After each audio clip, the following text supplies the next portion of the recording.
आइए आज हम प्रारंभिक नगरों की कहानी हड़प्पा सभ्यता का पुरातत्व इस अध्याय का जो अगला अति महत्वपूर्ण प्रश्न बचा हुआ है उस पर हम चर्चा करेंगे।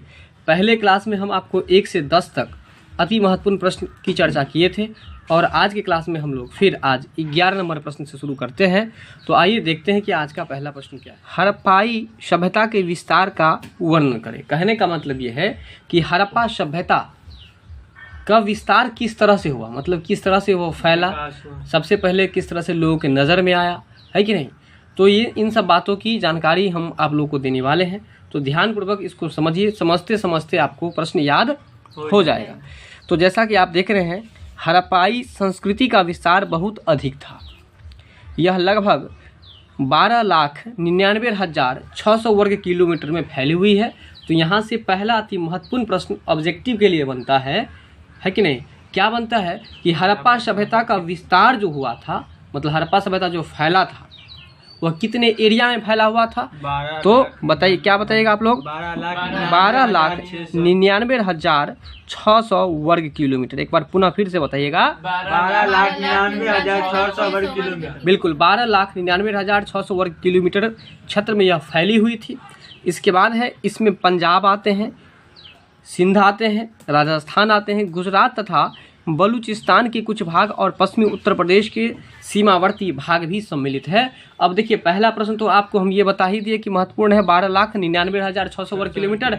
और दूसरा जो प्रश्न है वह आपको प्रतियोगिता परीक्षा के लिए काफ़ी महत्वपूर्ण है कि हड़प्पा सभ्यता का फैलाव कहाँ कहाँ पर था। तो आप लोग याद रखिएगा, सबसे पहला याद रखिएगा पंजाब, बोलिएगा पंजाब, सिंध, राजस्थान, गुजरात। कितना पहले याद कीजिए, कहाँ कहाँ बोले। पंजाब, सिंध, राजस्थान, गुजरात। फिर से याद कीजिए, पंजाब, सिंध, राजस्थान और गुजरात। इसके बाद है आपको बलूचिस्तान, इसके भी कुछ भाग हैं। और अंत में जो है आपको पश्चिमी उत्तर प्रदेश, ये भी याद रखिएगा। उत्तर प्रदेश में सभी भाग नहीं लिया गया है, केवल पश्चिमी क्षेत्र जो था उत्तर प्रदेश का, वहाँ पर आपको हड़प्पा सभ्यता फैला हुआ है। तो एक बार पुनः आप लोग बताएंगे कि हड़प्पा सभ्यता का विस्तार कहाँ कहाँ हुआ था। पंजाब, राजस्थान, गुजरात, सिंध था, राजस्थान था, गुजरात था और बलूचिस्तान का भी कुछ भाग था। वहीं आपको कुछ गुजरात का, कुछ उत्तर प्रदेश का भी आपको भाग रहा है, जो कि पश्चिमी उत्तर प्रदेश के नाम से जाना जाता है। तो बताइए एक बार कि हड़प्पा सभ्यता का फैलाव यानी कि वो कितने क्षेत्र में फैला हुआ था। तो 12,99,600 वर्ग किलोमीटर, 600 वर्ग किलोमीटर फैला हुआ था। और यह जो है आपको कहाँ कहाँ फैला था, तो पंजाब में, सिंध में, राजस्थान में, गुजरात में, बलूचिस्तान में और इसके बाद पश्चिमी उत्तर क्षेत्र, पश्चिमी उत्तर प्रदेश में। बात समझ गए ना, पश्चिमी उत्तर प्रदेश। ठीक है, इतने दूर में ये फैले हुए थे। इसके बाद है कि इस प्रकार इसका विस्तार उत्तर में जम्मू से लेकर नर्मदा, दक्षिण में नर्मदा नदी के मुहाने तक, पश्चिम में बलूचिस्तान के मकरान समुद्र तट से लेकर उत्तर पूर्व में मेरठ तक। अब देखिए, इसके विस्तार की अगर हम बात करें तो उत्तर की अगर हम बात करें, कहाँ की, उत्तर दिशा की, तो उत्तर में आपको जम्मू से लेकर के दक्षिण में नर्मदा नदी के मुहाने तक यह फैला हुआ था। हड़प्पा सभ्यता उत्तर वाला एरिया में जो है सो आपको कहाँ से कहाँ फैला था, जम्मू से लेकर के, कहाँ से लेकर के, जम्मू से लेकर के नर्मदा के मुहाना तक। अब नर्मदा के मुहाना का मतलब समझिए, नर्मदा एक नदी है और नदी का जो मुंह होता है ना, उसको हम लोग क्या कहते हैं, मुहाना कहते हैं। तो ये आपको उत्तर में जो फैला हुआ था वो कहाँ से कहाँ फैला था, जम्मू से लेकर के नर्मदा के मुहाने तक फैला हुआ। यहाँ तक क्लियर है कि नहीं क्लियर है। एक चीज याद हुआ, एक बार पुनः आप लोग बताएंगे कि हड़प्पा सभ्यता का कितना क्षेत्र में विस्तार हुआ था। 12,99,600 वर्ग किलोमीटर। अब ये बताइए कहाँ कहाँ हुआ था, पंजाब, सिंध, राजस्थान, गुजरात, बलूचिस्तान का कुछ क्षेत्र और पश्चिमी उत्तर प्रदेश में। ठीक है, इसके बाद उत्तर में कहाँ से कहाँ तक फैला हुआ था, जम्मू से लेकर दक्षिण में नर्मदा तक। ठीक है, वहीं अगर हम बात करें पश्चिम में, तो यह बलूचिस्तान के मकरान समुद्र तट से, बलूचिस्तान के मकरान समुद्र तट से उत्तर पूर्व में मेरठ तक। कहाँ तक, उत्तर पूर्व में मेरठ तक। ठीक है, अब आगे है कि इसका मुख्य केंद्र जो है आपको हड़प्पा, मोहनजोदड़ो, लोथल, कोटदीजी, चन्हूदरो, आलमगीरपुर एवं इसी तरह से और भी क्षेत्र थे।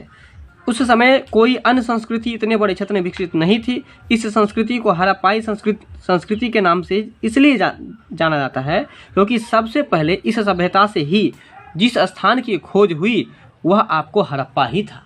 मतलब हड़प्पा सभ्यता को हम लोग शहरी सभ्यता क्यों कहते हैं, अगर आपसे पूछते हैं क्यों कहते हैं भाई, तो इसको इसलिए कहते हैं क्योंकि सबसे पहले जो इन सभी शहर की खोज हुई उसमें सबसे पहले हड़प्पा शहर का खोज हुआ था। और कब हुआ था बताइए? 1921। ठीक है, चलिए तो हम इस बात को भी जानेंगे कि हड़प्पा सभ्यता को हम लोग शहरी सभ्यता क्यों कहते हैं। अच्छा, क्योंकि सर्वप्रथम इस सभ्यता से ही इस स्थान की खोज हुई जो कि हड़प्पा था। और हड़प्पा जो है वह अभी वर्तमान में कहाँ पर है, तो ये भी आपको बताए थे, हड़प्पा आपको पाकिस्तान में। कहाँ पर है? पाकिस्तान में। अगर आपसे पूछे कि हड़प्पा सभ्यता के विस्तार के बारे में लिखिए तो आप क्या लिखिएगा, हम एक बार पुनः बताते हैं, फिर आप लोग रिपीट कीजिएगा। तो हम लोग लिखेंगे कि देखिए हड़प्पा का सबसे पहले तो खोज 1921 ईस्वी में हुआ था जो कि दयाराम साहनी ने किया था। दूसरी बात कि हड़प्पा का जो क्षेत्र है जो फैला हुआ है वो कितना है? 12,99,600 वर्ग किलोमीटर। अगर आपसे पूछे कि कहाँ से कहाँ तक फैला था तो पंजाब था, है कि नहीं, सिंध था, इसका राजस्थान था, इसके बाद आपको गुजरात था, इसके बाद बलूचिस्तान था, इसके बाद है आपको पश्चिमी उत्तर प्रदेश भी था। उत्तर में अगर आपसे पूछे तो उत्तर में जम्मू से लेकर के दक्षिण के नर्मदा नदी के मुहाना तक, और वहीं बात करें अगर हम आपको पश्चिम में तो बलूचिस्तान के मकरान समुद्र तट से, है ना, बलूचिस्तान के मकरान समुद्र तट से उत्तर पूर्व में मेरठ तक यह फैला हुआ था। बात समझ में आया? ये आपको उत्तर दक्षिण और पूरा पश्चिम का बात भी समझ में आ गया। मतलब उत्तर का जो बॉर्डर था वो कौन सा बॉर्डर था? जम्मू था। दक्षिण का बॉर्डर नर्मदा नदी। अच्छा, वहीं अगर हम बात करें पश्चिम की तो पश्चिम में जो बॉर्डर था वो बलूचिस्तान का मकरान समुद्र तट, क्या बोलेंगे, है ना। पश्चिम में आपको बलूचिस्तान का मकरान समुद्र तट था। वहीं उत्तर पूर्व की अगर हम बात करें तो मेरठ। उत्तर पूर्व में कहाँ तक फैला हुआ था? यह मेरठ तक फैला हुआ था।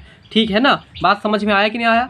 चलिए अब हम लोग चलते हैं अगले प्रश्न। आपका प्रश्न है C14 विधि, जो कि आपको बहुत ही महत्वपूर्ण है। C14 विधि को हम लोग कार्बन डेटिंग विधि भी कहते हैं, यूरेनियम डेटिंग विधि भी कहते हैं, और इसको हम लोग C14 विधि भी कहते हैं। ठीक है, तो इस चीज़ को भी याद रखना है हम लोगों को। C14, C से आपको कार्बन हो गया और 14 जो आपको हो गया ये कार्बन की मात्रा को दर्शाता है। ठीक है ना, इसलिए इसका नाम है आपको कार्बन 14 विधि। कार्बन 14 विधि कार्बन का रेडियोधर्मी आइसोटोप है। यहाँ से एक प्रश्न बनता है कि कार्बन 14 जो है आपको कार्बन का रेडियोधर्मी आइसोटोप है। बोलिएगा कार्बन 14 क्या है? कार्बन का एक फिर से समझिए, अगर आपसे कोई पूछे कि कार्बन 14 क्या है तो आप बोलिएगा कि कार्बन का रेडियोधर्मी आइसोटोप है। बोलिएगा कार्बन का रेडियोधर्मी आइसोटोप। बिल्कुल। C14 विधि से आप क्या समझते हैं? तो उसके अंतर्गत हम लोग पढ़े हैं कि C14 जो है वह कार्बन का, है ना, कार्बन का, इसके बाद जो है आपको हम बोलेंगे यहाँ पर क्या बोलेंगे, रेडियोधर्मी आइसोटोप है। क्या है? रेडियोधर्मी आइसोटोप। चलिए, इसका अर्ध आयु काल आपको, इसका जो आधा आयु काल होता है वो 5730 वर्ष है। कार्बन डेटिंग को हम रेडियो एक्टिव पदार्थों की आयु सीमा निर्धारण करने में प्रयोग किया जाता है। कार्बन काल विधि के माध्यम से, किस विधि के माध्यम से? कार्बन काल विधि के माध्यम से तिथि निर्धारण होने पर, है कि नहीं, इतिहास और वैज्ञानिक तथ्यों की जानकारी होने में सहायता मिलती है। इसका मतलब समझ लीजिए, देखिए कार्बन 14 एक ऐसी विधि है, अगर मान के चलिए कि कोई जीव मरा हुआ है और उसका हड्डी, जब जीव मर जाता है तो उसका मांस तो खत्म, कीड़ा मकोड़ा रखा गया, बचा क्या? हड्डी। और उस हड्डी से कार्बन 14 विधि के द्वारा उसके कार्बन की मात्रा से हम लोग जानकारी लेते हैं कि यह कितना वर्ष पुराना है, कितना वर्ष नया है। बात समझ में आ रहा है? तो उस विधि को ही हम लोग कहते हैं, आपको क्या कहते हैं? कार्बन 14 विधि कहते हैं। और जब कितना पुराना है और कितना नया है ये जानकारी इकट्ठा कर लेते हैं तो हमको इस बात की भी जानकारी मिलती है कि यह किस समय में था। बात समझ में आ रहा है कि नहीं आ रहा है? ठीक है, तो ये तिथि निर्धारण करने की विधि है, याद रखिएगा। अगर कोई पूछे कि C14 विधि क्या है तो आप क्या बोलेगा? और इस तिथि निर्धारण करने की विधि के माध्यम से इतिहास का बहुत सारा तथ्य जो है इस विधि के द्वारा निर्धारित किया गया। और आप लोग पहले से पढ़े कि हड़प्पा सभ्यता का जो भी इतिहास है वो किस पर आधारित है? सही बात बताए, किस पर आधारित है? पुरातत्व पर आधारित है। पुरातत्व को अंग्रेजी में क्या कहते हैं बताइए? आर्कियोलॉजी। क्या कहते हैं? पुरातात्विक का अंग्रेजी जो होता है आपको आर्कियोलॉजिकल होता है। चलिए, तो इसके बाद जो है आपको इसमें 2-3 बात जान के इसका अर्ध आयु काल याद रखिएगा। इसका अर्ध आयु काल कितना होता है? 5730 वर्ष। कितना होता है? 5730 वर्ष। अच्छा, अगर आपसे पूछे कि कार्बन 14 क्या है तो इसका आंसर हम ये भी बताए थे कि कार्बन का रेडियोधर्मी आइसोटोप है। यहाँ तक क्लियर है? चलिए, इसके बाद जो है आपको यह विधि कई कारणों से विवादों में रही है। अब सही बात है कि मान के जब हम अनुमान लगाते हैं, जैसे कि आप पढ़ने के लिए कल नहीं आए तो कल पढ़ने के लिए नहीं आए तो हम लोग अनुमान करेंगे, ये अनुमान करेगा, वो अनुमान करेगा, वो अनुमान करेगा, वो अनुमान करेगा कि फलाने कारण से ये लगता है नानी गाँव चला गया, ये लगता है कि जो है बहाना कर लिया, कि कोई कहा कि बुखार लग गया। मतलब कहने का मतलब ये है कि आपके बारे में जो भी बात निकल के आ रहा है वो विवाद स्वरूप निकल के आ रहा है, विवाद होने वाला, क्योंकि कोई एक विचार नहीं है, वह विभिन्न लोगों का विचार भी अलग अलग है। इसी तरह से कार्बन 14 विधि जो है यह भी एक विवाद स्वरूप ही था। बात समझ में आया अभी भी कि नहीं आया? विवाद वाला ही बात था यहाँ पर। आगे देखिए क्या है, चलिए। वैज्ञानिक के मुताबिक रेडियो कार्बन का जितना तेजी से क्षय होता है ना, क्या कर रहा है कि वैज्ञानिक का कहना है कि कार्बन का, किसका, कार्बन का, रेडियो कार्बन का जितना तेजी से कमी होता है ना, उससे 27 से 28% ज़्यादा इसका निर्माण भी होता है। कहने का मतलब जितना रेडियो कार्बन का कमी होता है उससे 27 या 28%, 27 से 28% आपको जो है निर्माण होता है, कार्बन का है ना निर्माण भी होता है, जिससे संतुलन की अवस्था प्राप्त होना मुश्किल है। सही बात है।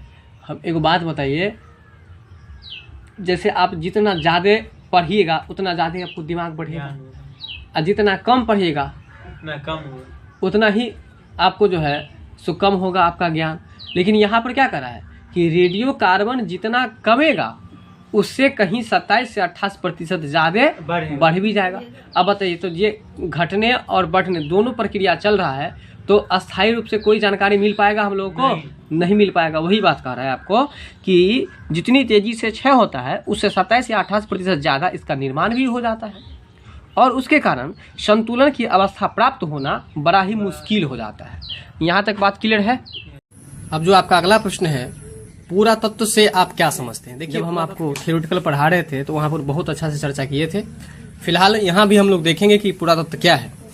पूरा तत्व वह विज्ञान है जिसके माध्यम से पृथ्वी के गर्भ में छिपी हुई सामग्रियों की खुदाई कर अतीत के लोगों के भौतिक जीवन का ज्ञान प्राप्त किया जाता है। कहने का मतलब ये है कि पूरा तत्व एक ऐसा विज्ञान है जिसके द्वारा पृथ्वी के अंदर में यदि कोई वस्तु छिपी हुई है, पृथ्वी के अंदर में जो दबी हुई है, उस वस्तु को हम खुदाई करके निकालेंगे, और निकाल करके हम लोग पिछले बातों के बारे में जो हम लोग सर्च करेंगे, जानेंगे, तो उसे ही हम लोग पूरा तत्व कहते हैं। फिर से समझिए, पूरा तत्व वह विज्ञान है जिसके द्वारा धरती के नीचे से निकली हुई वस्तुओं पर तर्क वितर्क करके हम लोग जो इतिहास की जानकारी प्राप्त करते हैं उसको ही हम लोग क्या कहते हैं? पूरा तत्व कहते हैं। ठीक है। पूरा तत्व के अंतर्गत जो है सो आपको जैसे सिक्का है, जैसे कि हड्डी है कि नहीं, ये सब आपको, जैसे मकान है, इमारत है, मुहर है, ये सब आपको पूरा तत्व के अंतर्गत आता है। इसके अंतर्गत किसी भी जाति की सभ्यता के इतिहास को जानने में पुरातत्व का एक महत्वपूर्ण और विश्वसनीय स्रोत है। संपूर्ण हड़प्पा सभ्यता का ज्ञान जो है वह किस पर आधारित है? पुरातत्व पर ही आधारित है। इस प्रश्न पर हम आपको कल भी चर्चा किए थे और बताए थे कि हड़प्पा सभ्यता का जो भी इतिहास है वो आपको पुरातत्व पर ही आधारित है। तो बताइए एक बार, पुरातत्व से आप क्या समझते हो? तो क्या बताइएगा, बोलिए। पुरातत्व जो है वह विज्ञान है जिसके द्वारा धरती के अंदर जो छिपी हुई वस्तु है उसको खुदाई करके हम लोग जो पिछले इतिहास को जानते हैं, पिछले लोगों के सामाजिक जीवन या भौतिक जीवन को जानते हैं, तो उसको ही हम लोग क्या कहते हैं? पुरातत्व कहते हैं। और हड़प्पा सभ्यता का जितना भी इतिहास है वह आपको किस पर आधारित है? पुरातत्व पर ही आधारित है। इसमें ये जो अंडरलाइन किया है ये लाइन, ठीक है। चलिए, अब आपका अगला प्रश्न है, इतिहास लेखन में अभिलेखों का क्या महत्व है? ये भी आपको हम बहुत अच्छा से बताए हुए थे। एक बार पुनः प्रश्न के माध्यम से भी समझने का प्रयास कीजिए। अभिलेख उन्हें कहते हैं जो पत्थर, धातु या मिट्टी के बर्तन जैसी कोर सतह पर खुदे हुए होते हैं। अब ये बहुत ही जबरदस्त लाइन है कि अभिलेख किसे कहते हैं, तो पहले इसको हम लोग समझेंगे। अभिलेख उसको कहते हैं जो पत्थर, धातु या मिट्टी, धातु का मतलब सोना, चांदी, हीरा, मोती, हाँ मोती नहीं, हीरा, इसके बाद आपको जो है ये क्या कहते हैं? तांबा, ये सब आपको धातु के अंतर्गत आता है, ठीक है ना। सोना ये सब धातु के अंतर्गत आता है। तो कहता है कि अभिलेख उन्हें कहते हैं जो पत्थर, धातु या मिट्टी के बर्तन जैसी कोर सतह पर खुदे हुए होते हैं, तो उसको हम लोग अभिलेख कहते हैं। जैसे कि बहुत सारा जो पुल सब बनता है, तो पुल पर देखिएगा पत्थर को काट काट करके उस पर नाम लिखा रहता है कि फलाने आदमी के द्वारा फलाने ईस्वी में फलाने समय में निर्माण करवाया गया है। तो वही बात कर रहा है कि जो पत्थर पर, धातु पर या मिट्टी के बर्तन पर जो आपको खुदा हुआ होता है उसको हम लोग अभिलेख कहते हैं। और अभिलेखों में उन लोगों की उपलब्धियां, क्रियाकलाप या विचार लिखे जाते हैं जो उन्हें बनवाते हैं। जस्ट अभी चर्चा किए कि पुल जो बनता है तो उस पर क्या क्या लिखा रहता है, जो बनवाए उसका नाम, उनका नाम, जब बना उसका नाम, खर्चा हुआ, कितना पैसा खर्चा हुआ, किस फंड से आया, किस प्रधानमंत्री के शासनकाल में बना, किस मुख्यमंत्री के शासन, ये सारी बात उसमें लिखी हुई रहती है। ठीक उसी तरह से कहता है कि अभिलेख एक ऐसा स्रोत है जिसके माध्यम से राजा महाराजा के जीवनी का भी अध्ययन कर सकते हैं, क्योंकि उनकी उपलब्धियां के बारे में, उनकी जीवनी के बारे में, उनके शासनकाल के बारे में, उनके क्रियाकलाप और विचार के बारे में वर्णन किया हुआ होता है। किस पर होता है? अभिलेख पर। अभिलेख कहाँ कहाँ से खुदाया जाता है बताइए तो? पत्थर पर, है ना, धातु पर और मिट्टी के बर्तन पर। और उसमें क्या क्या लिखा रहता है? तो उन राजा की उपलब्धियां, क्रियाकलाप और विचार। अभिलेखों में तत्कालीन शासक की उपलब्धियां, क्रियाकलाप और व्यक्ति के राजधर्म आदि के बारे में लिखवाते थे। मौर्यकालीन शासक अशोक भारत के विभिन्न भागों में स्तंभों और शिलाओं पर अभिलेख खुदवाए थे। अशोक के इन्हीं अभिलेखों के द्वारा हम सम्राट अशोक के धर्म प्रचार के उपाय, मानवता की सेवा की विचार आदि की भलीभांति हम समझ सकें। कहने का मतलब ये है कि अशोक के बारे में जो अधिक से अधिक जानकारी प्राप्त हुई है वो किसके माध्यम से हुई है? अभिलेखों के माध्यम से। किसके माध्यम से हुई है? अभिलेखों के, है ना। और अभिलेखों में ही अशोक के धर्म के बारे में, धर्म प्रचार के उपाय के बारे में और मानवता की जो सेवा किए उनके बारे में आपको लिखा गया था। कहाँ पर? अभिलेख पर। तो अगर आपसे कोई पूछे कि अभिलेख किसे कहते हैं तो आप क्या बताइएगा? जो पत्थर, धातु या मिट्टी के बर्तन पर खुदाई करके लिखे जाते हैं उसको ही हम लोग अभिलेख कहते हैं। और अभिलेख से किन किन बातों की जानकारी मिलती है? तो राजा की क्रियाकलाप, राजा का जो व्यक्तित्व था, राजा का जो विचार था, राजा की जो उपलब्धि थी और उनके शासनकाल की जो पद्धति थी, इन सारी बातों का वर्णन आपको अभिलेख के माध्यम से मिलता है। जैसे कि अशोक की अगर हम बात करें तो अशोक के धर्म और धर्म प्रचार जो किया था, जो कि अपने संघमित्रा को कहाँ पर भेजा था? श्रीलंका में। तो इन सब बातों की जानकारी और उनकी मानवता की जो सेवा किए थे वो सारी बातों की जानकारी कहाँ पर मिलता है? अभिलेख के माध्यम से मिलता है। अशोक के अभिलेखों के आधार पर डी.आर. भंडारकर ने अशोक का संपूर्ण इतिहास लिखने का प्रयास किया है। बताइए, अभिलेख के आधार पर ही डी.आर. भंडारकर ने अशोक के पूरे इतिहास को लिखने का प्रयास किया है। तो ये था आपको अभिलेखों का महत्व। ठीक है, चलते हैं अब हम लोग अगले प्रश्न पर। प्रश्न है, प्राचीन भारतीय इतिहास के स्रोतों के रूप में सिक्कों का क्या महत्व है? देखिए, प्राचीन भारतीय इतिहास जो हम लोग जानते हैं, प्राचीन भारतीय इतिहास की जो जानकारी हमको मिलती है, और वो जो जानकारी मिली थी आपको हम पहले ही बता चुके थे कि प्राचीन भारतीय इतिहास की जानकारी क्या क्या चीज से मिली थी। जैसे कि साहित्य से मिली थी, जैसे कि रामायण से मिली थी, जैसे कि महाभारत से मिला था, है कि नहीं, जैसे कि आपको वेद से मिला था, ठीक है ना।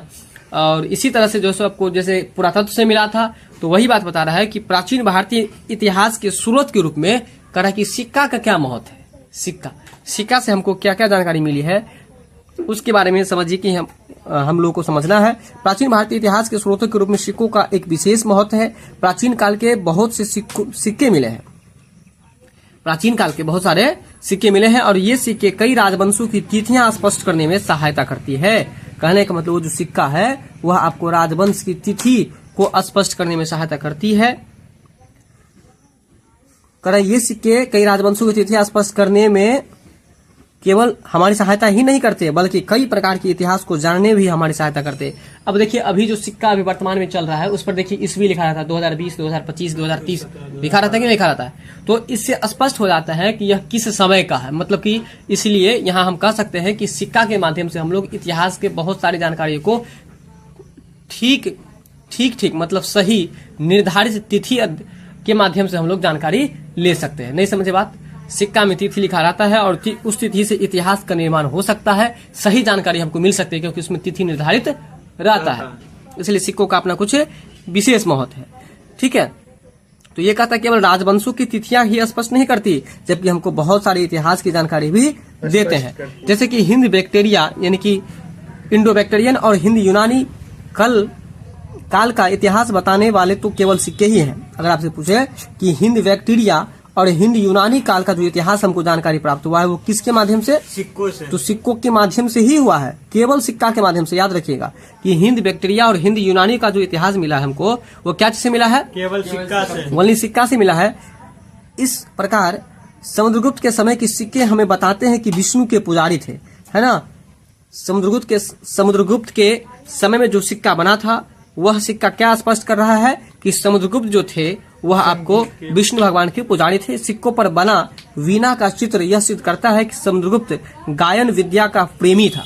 यानी कि यह भी बात हम लोग पहले पढ़ चुके हैं। सिक्का पर जो मिला समुद्रगुप्त के समय का सिक्का, उस पर देखा गया कि वीणा का छाप था। इससे यह स्पष्ट होता है कि समुद्रगुप्त जो थे वह आपको गायन विद्या के क्या थे, प्रेमी थे, संगीत के प्रेमी थे। इसी प्रकार अगर हम बात करें शक राजा की, तो शक